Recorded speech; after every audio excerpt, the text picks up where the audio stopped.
Welcome to Talk to Terrence, and thank you for joining us. Today is a very special episode. Admittedly, the air is going to be a little bit more somber than most of the other episodes because we're in this period of uncertainty as a nation, and unfortunately, I have to say, we are divided as a nation. So, the government that is going to be formed has got to be a government that can pull us all back together again.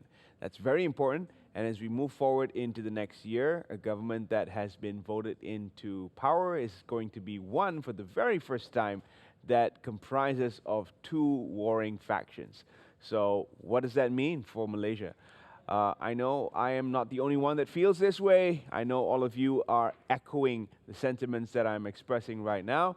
And I know we all have our own biases. But let's bring that all to the table and have this conversation of the post-general election and what it means for the future of our country.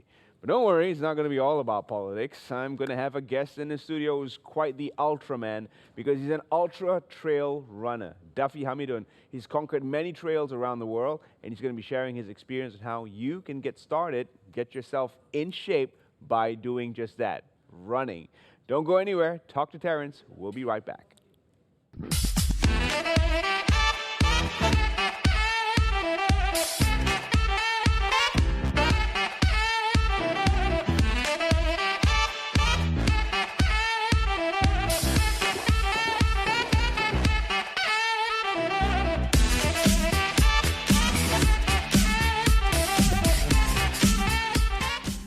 Welcome back to the show. Thank you for staying with us. Now, we're going to put the politics on the back burner for a while. We're going to get to that shortly. And we are going to focus on fitness. Now, can you imagine a sport that burns 4,000 to 5,000 calories per engagement? I mean, 4,000 to 5,000 calories, that's like my 2-day consumption, I believe. I am not sure. Don't quote me on that. I've got to check with my physician. But that's about the amount of calories an adult person burns on a daily basis, sometimes 2 days. But this individual burns that on a 42-kilometer trail run. I'm about to introduce you to a legend. He is a legend. You know you're a legend, right, Daffy? Thank you for joining us. You are what we call an ultra trail runner. Yes, I am. I am an ultra trail runner. So this week I thought I'd do something different with fitness because all the while we have more functional fitness trainers, we have bodybuilders, we have something that people can do. But in your case, I don't think everybody can do what you do. Well, you can. Why? Actually, you can, actually. Are you sure about that? Yes, I can. Everybody can, Okay. actually. Okay, just to share with you how I started. I mean, I started as a normal person who loved to run. So now you're ultra person. Yeah, I'm an ultra runner. Yeah. Yeah, ultra runner. Anything to do, any distance to do more than 42 kilometers, we considered ourselves an ultra runner, despite on the road or even in the woods or trail. Okay. So I started my running journey back in 2018. I mean, I've always been a sport person, very active person. And one day, my office mate, my colleagues, tell me, hey, you can play football, why don't you try running? So, sort of like challenge, right? So I registered myself for 10 kilometers running event. So I ran without any knowledge and so on. And then I managed to complete it. Okay. And then when I completed that, then my friend said that, hey, nobody runs 10 kilometers. Nobody? Nobody. I mean, nobody like you. I mean, you're an active sport person. And Okay. so why don't you run, let's go half marathon. Wow. Okay. I don't know, what is half marathon? So it's 21-kilometer distance, considered half marathon. Still on the road, pavement. So in just 1 month gap from that, my first event, I took the challenge. I registered the event. I managed to complete it in not so bad, the timing. Then suddenly he said, hey, how about you run a full marathon, 42 kilometers. I mean, don't do this if you don't have any experience because actually you need your body to learn, to adapt. But then there was something wrong with me, I guess. Took out the challenge. Within 3 months, I did my first full marathon. Wow. So you trained from 10 to 21 to 42. in under a year. 3 months. Yeah. So that. Yes, under you. Yeah. Oh Which my is gosh. it's not advisable to do so, but I guess But, okay, that wasn't enough for you. That was enough for me. 42-kilometer marathon would put anybody out, you know, like I know some of my friends who attempted the KL Standard Chartered Marathon Yeah, recently, and they completed just ahead of the pacer, Yeah. just ahead of the 7:15 pacer, 7:50 pacer, okay. just ahead of them, and so they were so relieved, but they swear they will never do it again. I told myself that during my first full marathon. Okay. Then once I finish it, you know, you just looking for what's the next event. Oh, you were what's next? Yeah, I You're the mean, what's next you had guy. that thought, Okay. just like your friend. I had that thought during half of the race.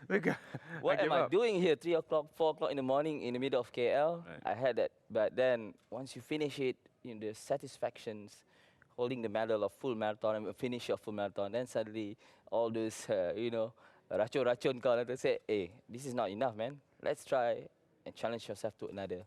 So what is this other step beyond the marathon? What we call it ultra marathon. Ultra marathon. Ultra marathon. So within a year, I registered myself for an endurance run, 12 hours challenge. Okay. See how many, I mean, the longest distance you can complete within 12 hours. So I managed to do 75 kilometers. 75 kilometers. Within 12 hours. Yes. Any breaks in between? Yes, of course. Of course, Okay. it's a looping game. You'll be given 12 hours. Okay. You'll be given time to manage your ration, rest. It's up to you, 12 hours. So push yourself as far as you can go. So I did that for 75 kilometers, and I won second place in that. Wow. And from that, I never looked back. Okay, so you've gone from ultra to ultra. From And marathon to ultra, yeah. yes, ultra to ultra. Ultra to 'Cause ultra, after yeah. ultra marathon, now you're an ultra trail runner. Trail runner, yes. Because that is another thing altogether. Another level. What is that? What is an ultra trail run? Well, we as a road runner, we call it road runner, when we done running on the road, pavement, we wanted to challenge ourselves to another level of running, Okay. which is mountain and trail running. Oh boy. You'll be running in the forest, despite day or night, despite any condition of the weather. Very technical surface, roots, rocks, slippery, and you'll be running and climbing a mountain. At least for my category, 50 kilometers, 2,000 to 3,000 meters of elevation gains. Wow. Yeah. I feel tired just talking to you, man. Yeah, Wow. yeah. I feel tired just talking about this. Okay, well, anyway, Yeah. this is so challenging because if you think about the human body and what we can accomplish on a daily basis, Yeah.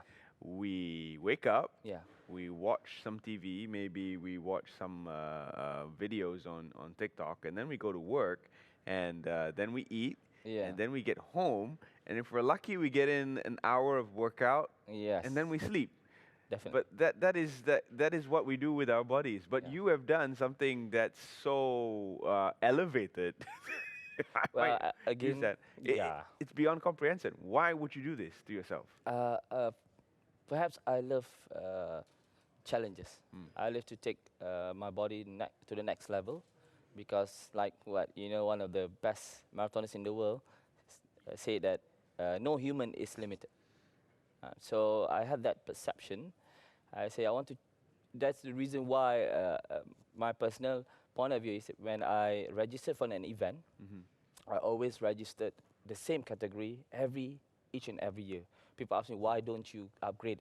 Because I know that somehow I can go faster and faster. So that is how I look at myself, the progress that I made from one year to another year. That's how I challenge myself. And once I've done the same category, I will upgrade it to the next level, which is I go for distance and EG. So I love challenges. And then being a sport person myself, I found out that this is a very, very unique sport. Okay. Unique sport. I mean, running is like a basis of everything. You play badminton, you need to run. You play volleyball, you need to run. You play takraw, whatever. Most of the sports, you need to run. So running is the basis of every sport. Yeah. Okay. In the off chance, I know some people are interested. After watching you and seeing what you do in the intervals, we've been showing what you do and how you conquer these amazing terrains. Somebody out there wants to actually be the next DAFI HAMIDUN. What should they do? How do they get started? Okay. First of all, you need to know the basics of running. You know, to be honest with you, most of trail runners, especially mountain runners, they start as a road runners. You have to start small, and you have to put your goal. What is your goal actually? You can't actually compete against others. Right. There's always a better person than us. So it's you against you. That's why I put myself that I want to be a better person than my previous self, that who I am last year. So who want to start it, you start small, set a goal, find a good running community, because I'm a self-taught runner. I don't have any, official coach, just from Google reading, but I was blessed and lucky that I've been surrounded by good people, good friends who runs, so I learn from them. So you join yourself, you join any good running community. In Kuala Lumpur, there's a lot of running community. So they can teach you how, start with basic, get yourself equipped with the basic running techniques, and then respect the distance. As I said, I do not advise you to go like me 10, 21. But again, within that first year of my running, I do several distance, of course. I learned that so-called from that mistakes, but it's not a mistake anyway, but I learned to backtrack and learn properly. And then respect the distance and get a proper support group and so on, knowledge. And myself, I love to share knowledge. So I'm doing this as part of my community program. I do free classes every Tuesday. Yeah. I do free classes for trail running every weekend. So anyone who interested, they can follow me and I can teach them. Right. Because I know, because I'm very lucky to meet the right people. So most of beginner runners out there, they don't have this opportunity. So I think it's about time for me to give back.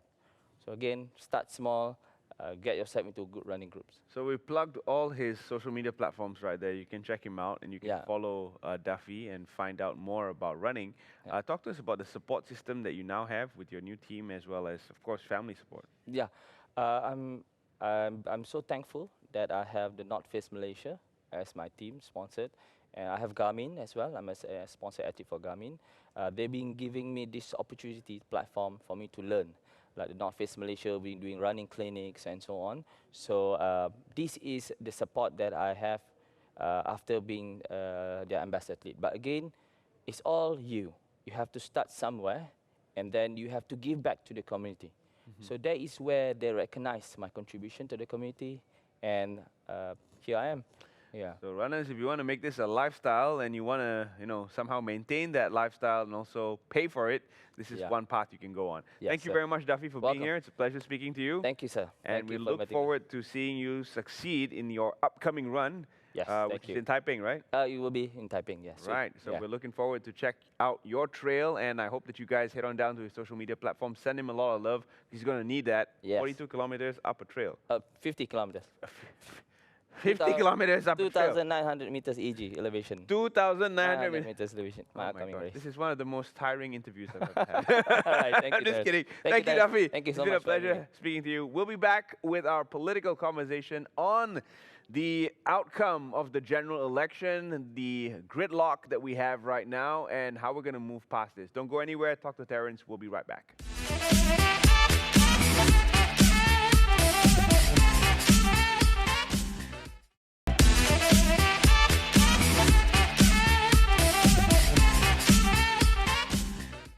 Welcome back to Talk to Terrence. Thank you for staying with us. And as promised, we're going to get into some politics right now. Post-GE, the fallout, and the way forward for our country as we head into a very challenging 2023.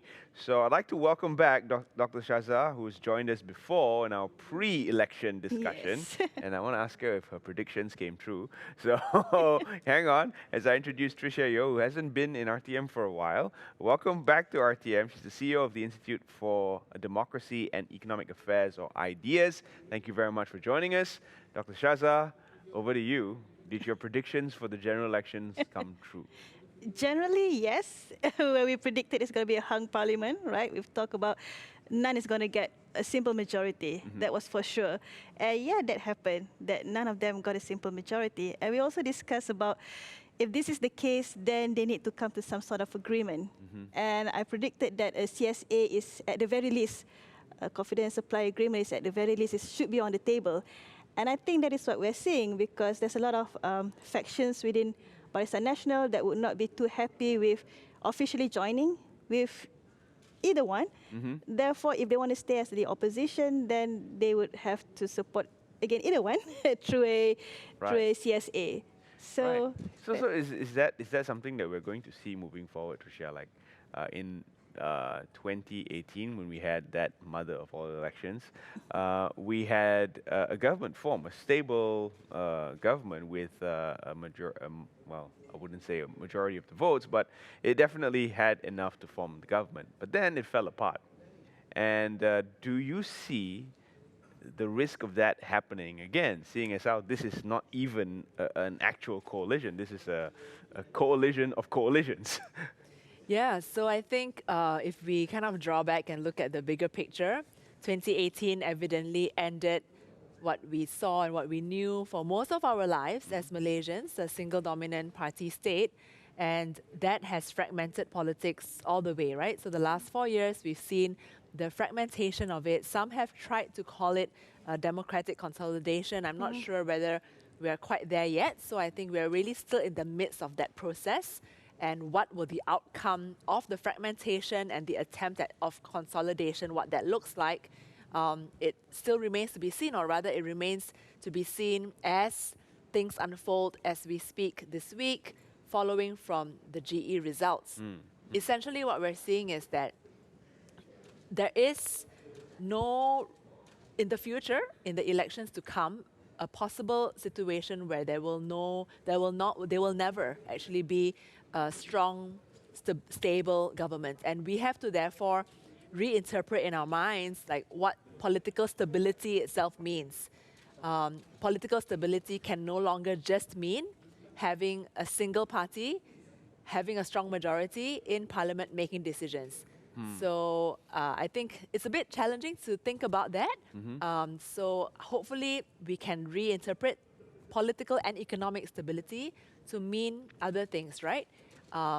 As Dr. SYAZA said, having CSAs in place, that's something that many countries around the world actually do have, because hung parliaments are actually more common than we think, and hung parliaments have to result in even minority governments negotiating with other parties. And ideally, and IDEAS has issued a statement on this, the negotiations should be based on policy. What is it that the parties want? What is it that different states want? And, you know, are there laws? Are there policies? Are there things that they can put on the table, which we saw in the MOU that Ismail Sabri signed with the opposition? So a similar type of arrangement. I see that as the process moving forward. But Malaysian society needs to come to terms with that, accept that, and build in strong institutions that can support this level of change that, as far as we are concerned, is unprecedented. All right. So when we look at the two parties that garnered the most number of seats, Pakatan Harapan and Perikatan Nasional. Pakatan Harapan, they made inroads into Perak. You know, they maintained their strongholds of Penang and Selangor, and they made inroads in Johor as well. But the sudden rise of Perikatan Nasional is something to be talked about, because they just, for the very first time, took Perlis, which has been Barisan Nasional's stronghold for a very long time. It's been like a secure deposit for Barisan Nasional. But Perikatan Nasional now dominates that northern state, and they have consolidated power in Kedah, and they have swept away any remnants of resistance in Kelantan. It's a completely past-run state now, and even Terengganu. So what do you think of this sudden rise of Perikatan Nasional, especially even in states like Penang, where we saw Nurul Izzah fall to a Perikatan Nasional candidate? Dr. SYAZA. Okay, some people have said that this is a surprise, right? But if we follow the trend in Malaysian society, actually it's not so much of a surprise. I don't know if Dr. Tricia will agree with me, but definitely if you look at the trend, this has been ongoing at least for the past 10 years. The Malay society specifically is what I'm talking about, right? The idea that they need to be saved, although we've heard of this a few times over the decades, But the thing is, this conversation has become emphasized, especially during the Pakatan Harapan government, right? I've talked about this especially with my students because I specifically saw, because I like to look at the youth because I'm working with them, right? I like to see this change in trend.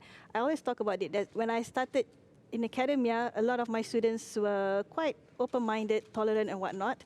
But somewhere in between, in 2020, 2021, I definitely saw a shift. And this is when I became interested, and that's when I started to study the trend. And there are a lot of hypotheses around it, right? But one of it is they said that these are the students that grew up during the Pakatan Harapan government, and they've been fed. They've been fed this idea of, having to reclaim their land for themselves, and these are now the students that are voting for the first time this time around, and they're bringing their younger siblings with them as well. And yeah, I'm afraid to say too much, to be honest. But my point is that this trend has been ongoing, and this exclusivist idea is quite dangerous. I mean, like Dr. Tricia said, if you want to move into a mature, consolidated democracy, we need to have this new narrative of an inclusive nation. That's how you can have compromises. If we are stuck with this exclusivist narrative, then how are we going to reach this compromise? And that is what we are seeing, the deadlock in the first few days. Absolutely. I think by the time this goes to, television, well, by the time our conversation airs, I think most of the dust would have settled. So the way forward for Malaysia is what I'm worried about. Is it a rocky, choppy path? Because we saw a change of government 3 times during the course of the last 5 years. So that was with a kind of stable coalition. But this does not seem like something precedented. It seems like 2 enemies, frenemies now. They have to get in to forming the government together for the very first time, having been at loggerheads for the longest time. What do you see as the future for the next 5 years? In fact, just the next year, because it's one of the most challenging in recorded history. Recessions around the world, we may not be spared. And in this challenging year, we're faced with this sort of unprecedented governance. So just 2 responses to that for now. I think the first is that by the time this is aired on the weekend, hopefully we would have a government sworn in already, so things would have been settled.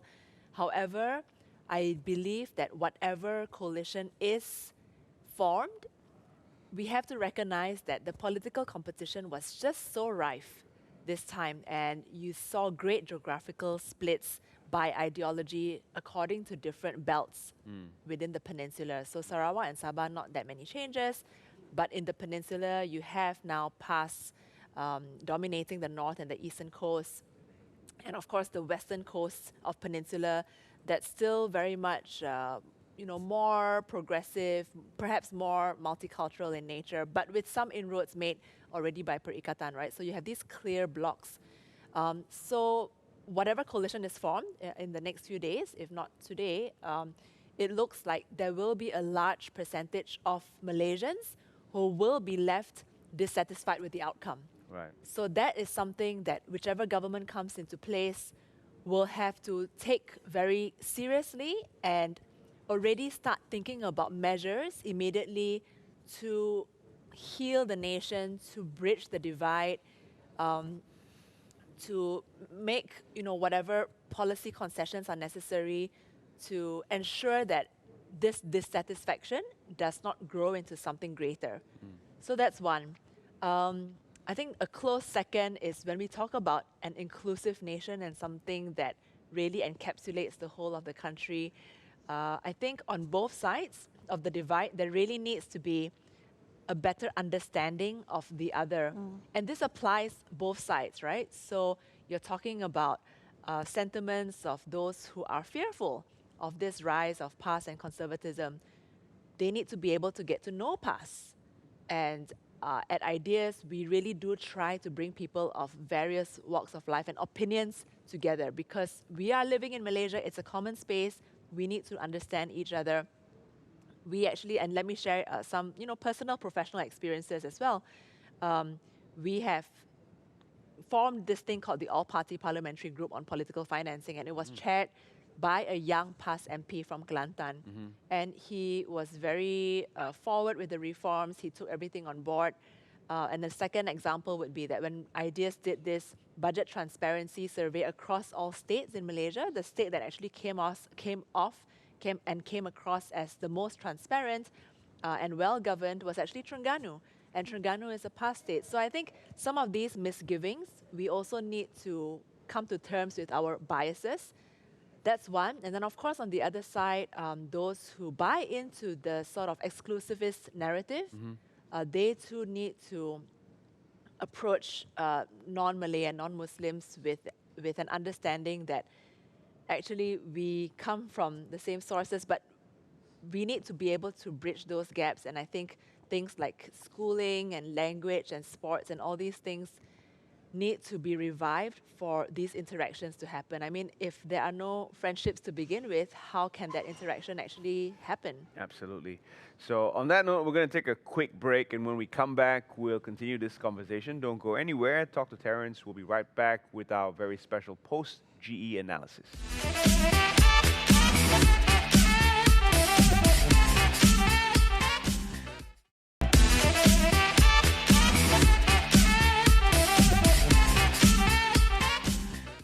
Welcome back to the show. Thank you for staying with us. We're talking about the general election, the fallout, and the future of our country. With me, of course, Dr. SYAZA and TRICIA. Thank you very much for being here in conversation. When we left off, TRICIA, you talked about something that a lot of us don't hear, which is the dynamic, progressive side of PAS and the well-governed Terengganu state. Also, that progressive young man who was able to put forward great ideas in terms of finance. Also, perhaps the other side needs to hear about the DAP in Penang and how they spent the most amount of money on religion and religious departments, more than even the previous government, which was under Barisan Nasional. So that's something that I think cuts across both sides in bringing us to a proper middle ground. Do you think that middle ground is still shifting? Can we find it again? I think we can find it because I've always talked about it, that these parties, they are pragmatic actually, the political parties themselves and their leadership.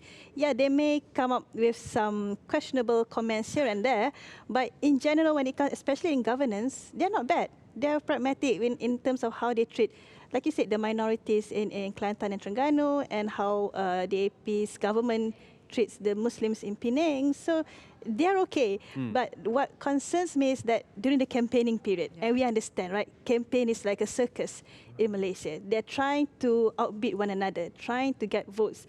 So this is when we saw this uprising, this rhetoric that we would say is dangerous in Malaysia. And the thing is, those people who are consuming this rhetoric, they don't understand what these parties are doing. They take it for granted that, oh, this is what the parties stand for, which is definitely untrue. And even we're recording this right now, but they recently just came out, they as in the past came up with a statement condemning this rhetoric online, this racial strife that is ongoing. Like I said, they're pragmatic because they know what they want is to govern. And to do that, they need support of the masses. And they know that the masses doesn't just consist of one side or the other. So your question is, if this middle ground is still here, I think we need to recreate it. At the moment, just like what Trisha just said, we see this divide in Malaysia. Without a doubt, just look at the numbers, right? The two main coalitions, one is a bit to the left, one is a bit to the right. So there is this clear divide in Peninsula, especially. So now we need to cultivate this middle ground again. And this is where I see the leadership should come in and should stop all of this mudslinging both ways and recreate the middle ground. It's possible. I think it's possible. I find it exacerbated by mediums like TikTok. Because on TikTok, if a video has many views and a lot of likes, it becomes, pardon me for saying this, the gospel truth. Suddenly everybody gravitates to that and believes that that video has some kind of knowledge and wisdom that no other person had before it. So that video now becomes doctrine and dogma. Can you speak to that, the social media phenomenon, and how it has helped to widen that divide? Sure. But I think just before getting into the social media bit, just want to say that yes, we've seen these fringes moving to one side or the other. And you asked about the middle, right? I happen to believe that actually in Malaysia, the middle is still very large. The problem is that the party that represented the middle, supposedly Barisan Nasional, was riddled with all kinds of leadership problems and splits within the party because of corruption. It was not clear going into the election who their actual leader and the prime minister would actually be.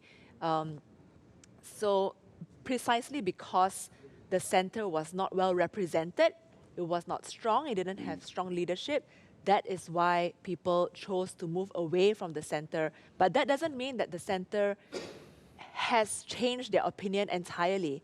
So I also want to kind of fight a little bit against this narrative that people moved to PAS just because they believed that it was the ideal party for the country. I think many people voted for Perikatan Nasional because they were unwilling to vote for PH.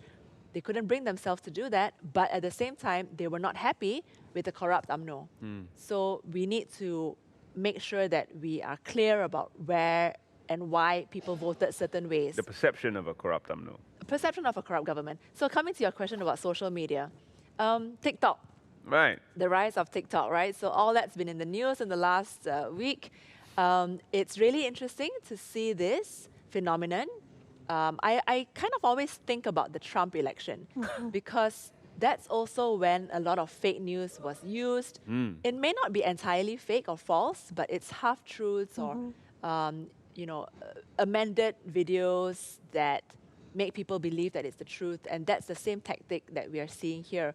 So social media can be dangerous, but it can also be a very powerful tool that on the other side of the equation can try to fight back against this narrative.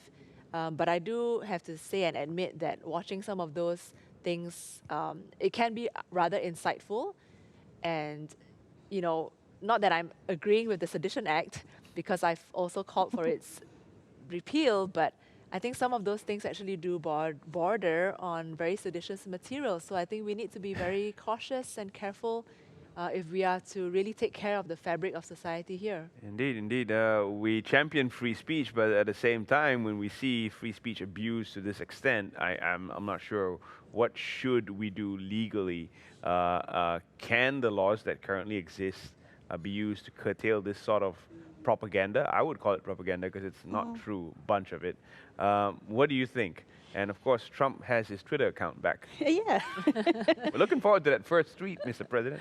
I think we all agree that we are championing free speech, right? Because the fear is that once you put a limit on content on social media, okay, you start with TikTok, and then what's next? You're going to start with Facebook and Twitter, and it just goes badly if we start there. So for me, I think it should go in tandem with free speech and education. I think that is the problem. We can have free speech, but as long as the people are aware that what they're seeing could be created, could be this half-truth, as you said, half-baked information, then people can make their judgment based on that. But the problem that we're seeing is that we have all of these avenues that they can say and write and do whatever they want, but I think we can agree that our education system is a bit lacking in terms of providing that critical thinking. So this is where I think we can come in, maybe not through legal measures, because like I said, legally it's a bit tricky, right? But if we can strengthen the people, how they view these things, how they think about these things, then I think there's a better future for Malaysia in this way. I think one of the things that the new government has to do is to counteract this with, as you said, more positive videos, videos that actually speak the truth.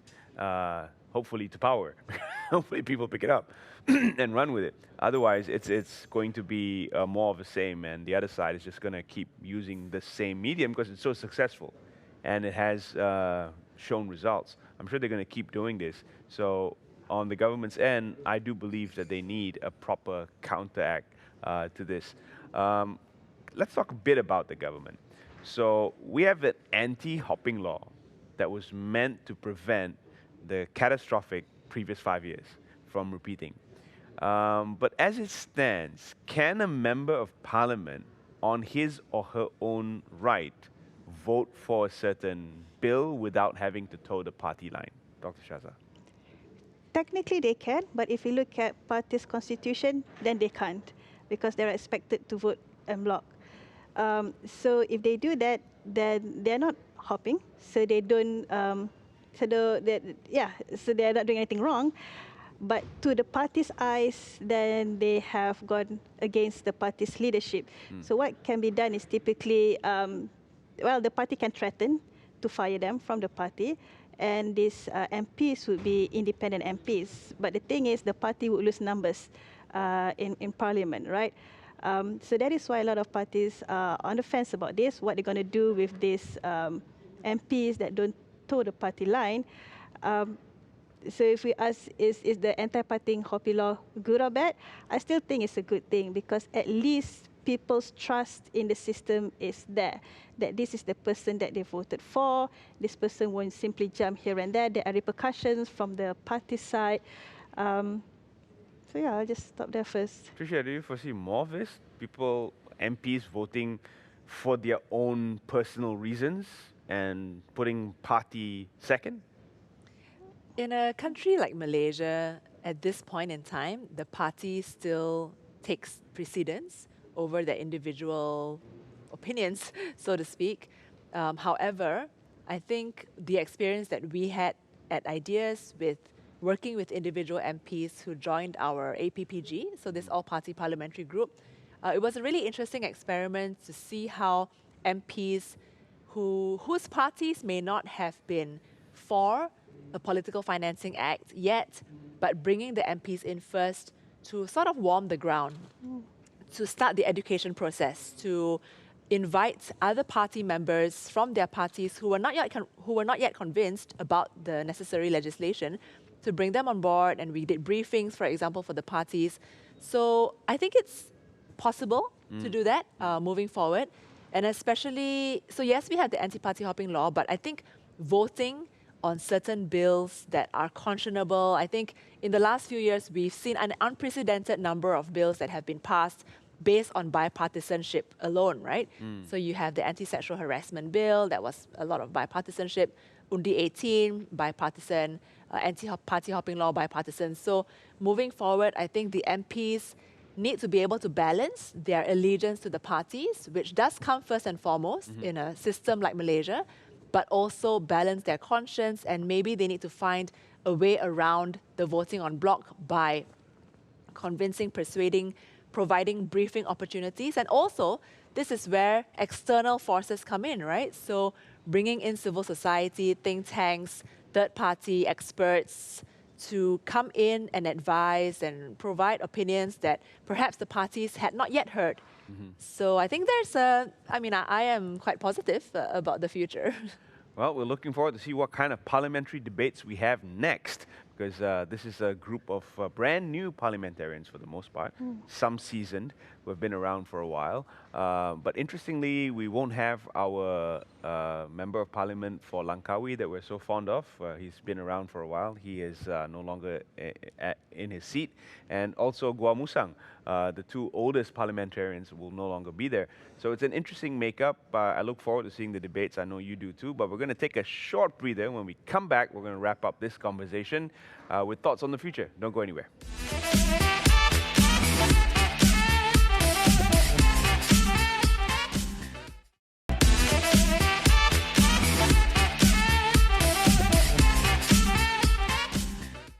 Welcome back to the final stretch as we gaze into the crystal ball and try to figure out what's going to happen in the next year. I don't think we can predict 5 years, so let's look at the next year. We talked about Barisan. Let's talk about Pakatan Harapan. They actually, I would say, they emerged victorious for the most part. Although they fell short of forming the government themselves, they emerged victorious for the most part. And the ideas of reform that they championed seem to have resonated with a fair number of people. They have the largest vote count. So in terms of popularity, they have definitely secured their position, and it's something that they've carried on from 2018. Your thoughts on what they need to do different to attract the other side? Because, yeah, they have their base, they have their supporter base, but now I think it's time to reach across the aisle and really bring forth the more right-leaning individuals into the fold. Your thoughts? Before that, may I add a little bit about Barisan National? Sure, go ahead. Barisan, yes, fair the game. thing about Barisan National is I see that they're very good at rejuvenating themselves. Well, like you said, 2018, we thought that's the end for Barisan Nasional. Yeah. A lot of their MPs left and went to Bersatu because they really thought that's it, it's the end for UMNO especially. But then they came back through in Sabah, in Malacca, in Johor, and that's why they got the confidence to have the election at the end of 2022, but it didn't work in their favor. But I think Barisan Nasional is they have that capability to withstand this. They're going to come back again, and we're going to have a few state elections, excuse me, next year. So we'll see how that goes, because they are now, in a way, they are the minority, they are the opposition. If people are not happy with either Perikatan Nasional or Pakatan Harapan, their next option is Barisan Nasional. Wow. So they may come again, Never hopefully thought of that. better after having done some soul searching. So that's the hope for Barisan Nasional. Going to Pakatan Harapan, I think just like a lot of people have said, the thing with Pakatan Harapan, they still haven't reached the Malay soul yet. I mean, I've done my own study, and when I studied the Malay psyche, the Malay perception, a lot of them, regardless of their education level, of their income, most of them still speak of this idea of defending the Malay rights, protecting the Malays.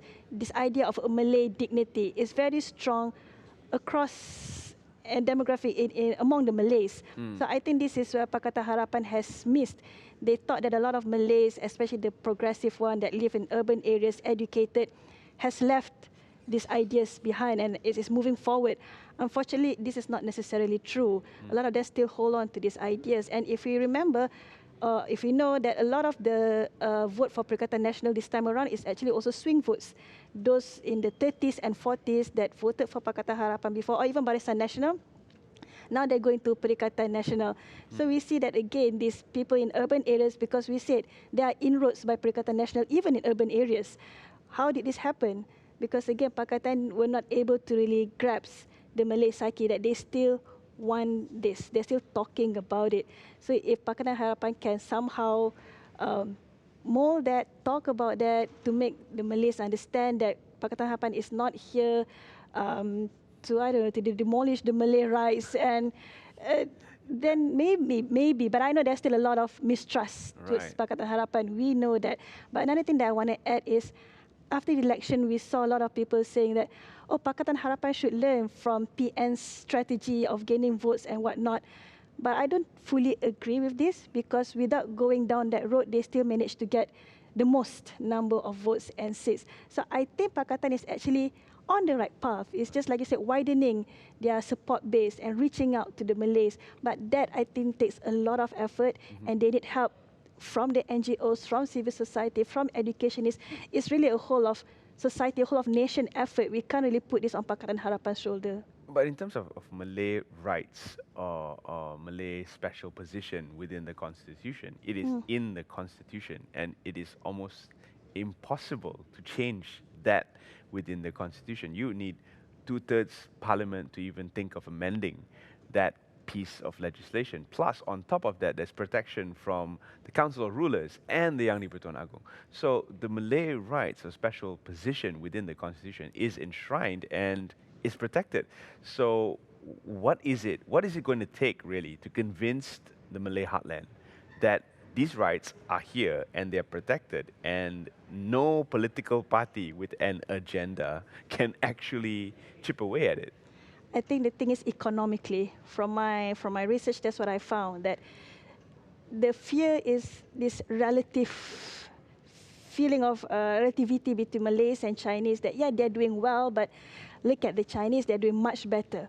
So in this sense, they can still hold on to this idea that, in a way, they believe that their rights is being challenged, even though what they're really saying, what they're not telling me, but what they're really saying is, we need help economically. We want to get up, we want to have the ability to reach this level of Prosperity? I'm not even thinking of prosperity, just of comfort, that a lot of them are not getting right now. And that's the funny thing. They're, instead of blaming on the authorities that should be taking care of them, they're blaming on the easy enemy, the one that's out there that you can see, or they're the ones with businesses all around there. We are Malay kampung, Malay community, but when we go out, the businesses are all run by Chinese. So this is what they're seeing. So this becomes their enemy, instead of who should really be taking care of them. And this is what we need to educate them. So it's actually the economy is where the Malays feel they are being threatened. Thank you, Dr. SYAZA, for that. I'm going to ask Dr. TRICIA about the other side, Perikatan Nasional and PAS. Do you think they will change their modus operandi and try to move a little to the left along the way? Or will they continue in this hard right stance and keep going on that train? So the answer to that is where they end up in government. All of that influences the narratives that you're going to put out, the messaging that you want to have.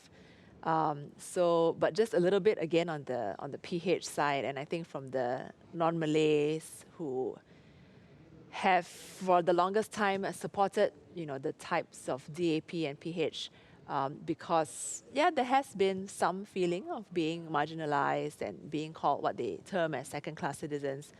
But I think coming to terms again with the very real, not just perceived, threat of, or the perceived threat of the Malay identity being eroded, that is real among the Malay heartland. I think that's something that Chinese people need to be aware of, the non-Malays need to be aware of.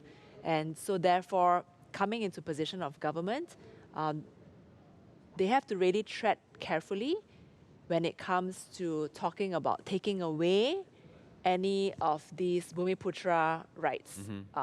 So that's not even something that can be mentioned at all, right? And then talking about economics, really finding real opportunities to lift up and provide enterprise opportunities to the Malay youth. I think that is a solution that they have to really think about. So stop talking about, race-based policy, whether or not you take it apart. Don't start with that as a priority. Right. Start with opportunities to lift up Malay youth from poverty, using enterprise, using business. Give them the tools to do that in a real pragmatic way. I think it's time to forget about this ideological positioning and just go straight into the actual tools that can help society. Moving to Perikatan Nasional and whether they will change.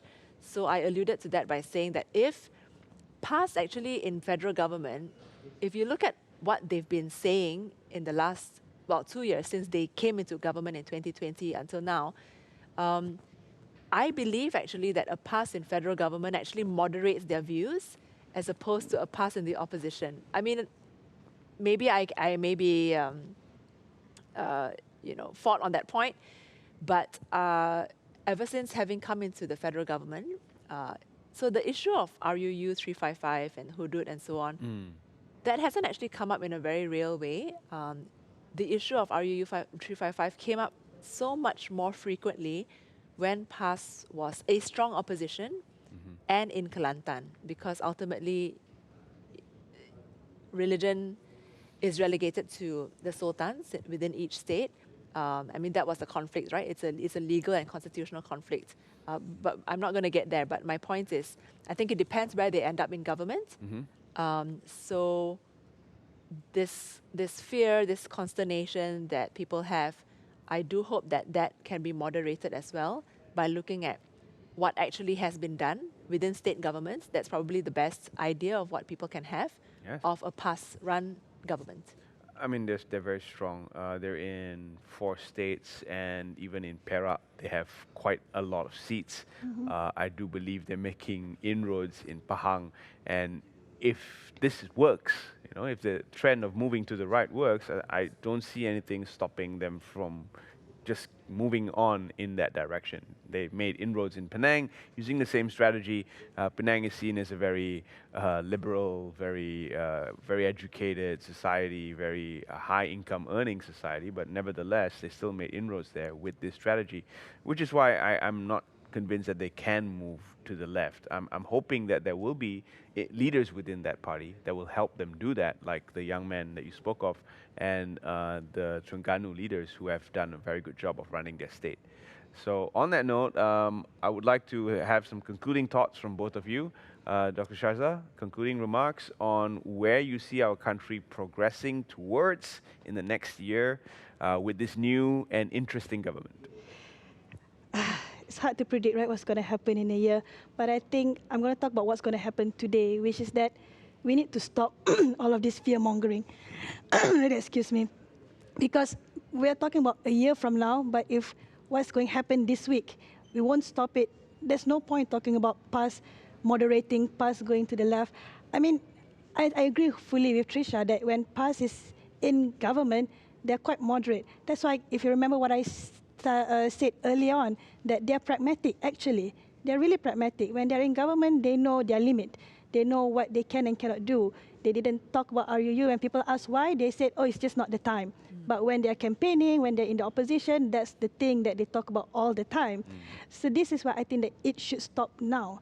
Stop this fear-mongering, stop talking about racial and religious issues, and focus on governance, focus on the economy, helping all the people. Exactly. Why I think Perikatan gained momentum in a lot of the central of Peninsular Malaysia as well, COVID also plays a role. That Malays were found themselves in very horrible economic conditions during COVID-19, and the government were there to give handouts and to help, and they want to continue with this. I think that also is part of it. So COVID is part of it. But yeah, my point is that without thinking about today, we will. I'm afraid of what's going to happen a year from now. Dr. Tricia, do you have any predictions for the year to come? So, of course, depending also on what happens this week in the formation, my concern is that it does not give us the result of stability that we actually wanted to have in the first place when Parliament was dissolved. I mean, if we all remember, that was the whole purpose of it, right? To avoid or to get out of this political mess, as it were. So that is my concern, that in a year from now, that still is not achieved. And so, again, I go back to the point that I stressed earlier, that we as a society need to accept the realities of a fragmented political situation. And also, once the coalition is formed, even if it is not a strong majority government, accept it, move on, because there are other ramifications. If we don't accept the government, if we keep calling for dissolution and re-election again and again, number one, it costs too much for the Election Commission to run these elections. Number two, it will cause damage to our markets, the economy. Already the international investors are looking at Malaysia closely, asking what's the result and outcome. I think to the international world, it doesn't really matter which coalition it is. All they want to see is that there's continuity. So my last and third point is that institutions need to be strong. Policy continuity needs to be there. Whatever the coalition is, I think ultimately people like me, I mean, we are independent. We don't have so much of an opinion of which government comes into place, as long as the policies that they come about with, that they institutionalize, has continuity, and they strengthen the institutions. So Parliament needs to be stronger. Independent institutions like the MACC needs to be stronger, not just depending on the executive. If we have all these things in place, it's okay to have a fragmented political situation, but accept whichever coalition that comes about. Thank you, Dr. Tricia. Thank you, Dr. SYAZA. It's been a pleasure speaking to both of you. And I know I run the risk of sounding like a broken record, but I've said this before on previous shows. Whatever the result of the general election, we need to come together and support the government of the day. I mean, enough with the fighting, enough with the bickering. It's time to support the policies that the government puts in place. This is the government that we have voted for. It may not be the best situation, but we have a government that's interesting, it's dynamic, it's going to keep each other honest. So on that note, I want to encourage all Malaysians to simmer down a little bit on social media and try to have more amicable conversations. Go back to doing dancing on TikTok instead of political messaging. On that note, thank you very much for joining me on Talk to Terrence, and thank you for staying with us. Do comment on the YouTube channel and send us your thoughts and feedback. We'll be seeing you in our next episode. Hopefully, we'll be talking about something other than politics. On that note, I'm signing off. Have a great day ahead.